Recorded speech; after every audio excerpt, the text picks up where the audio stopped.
You're looking at shocking video taken of a group of people sleeping inside a bank in Kenora, Ontario in the early morning hours last weekend. I'm Cheryl Askew here in front of what is being referred to as Tent City in Winnipeg.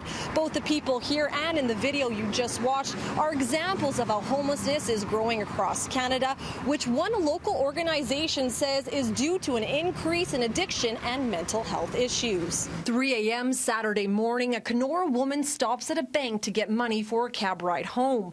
When she enters, she witnesses 4 people passed out on the ground in front of the ATM. It is a sad thing to see, definitely, that they didn't have shoes on. They're sleeping on the cold, hard ground inside the bank. Unfortunately, this is a common occurrence in Canadian cities, according to Rick Lees, executive director of the Main Street Project. He says in summer, just like when it's freezing cold in the winter, people will try to find cool places to rest. Bank machines are an ideal spot that are, low traffic, generally open all the time, and so it's an ideal spot. So if you're looking for a place where you can get out of this heat today and you don't have a home, it's a logical place to go. Winnipeg All Saints Anglican Church has seen a significant increase in people camping out on its property in the last week. It will be dismantled on Wednesday for a wedding happening this weekend.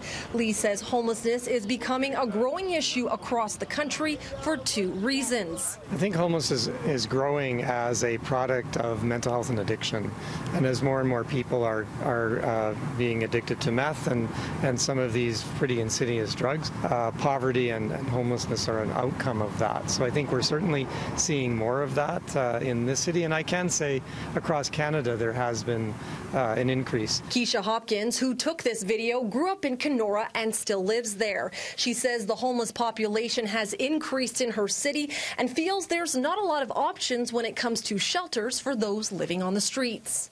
I decided that I would capture this on film, even though it is not uncommon in Kenora to see our homeless people passed out, having nowhere to sleep.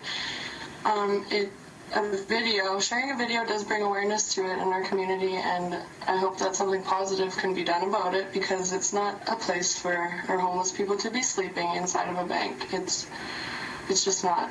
Now in Toronto, city buildings are open 24/7 to allow people to cool down when temperatures are scorching hot. Here in Winnipeg, those city facilities are open, but only during business hours. From downtown Winnipeg, Cheryl Askew, City News.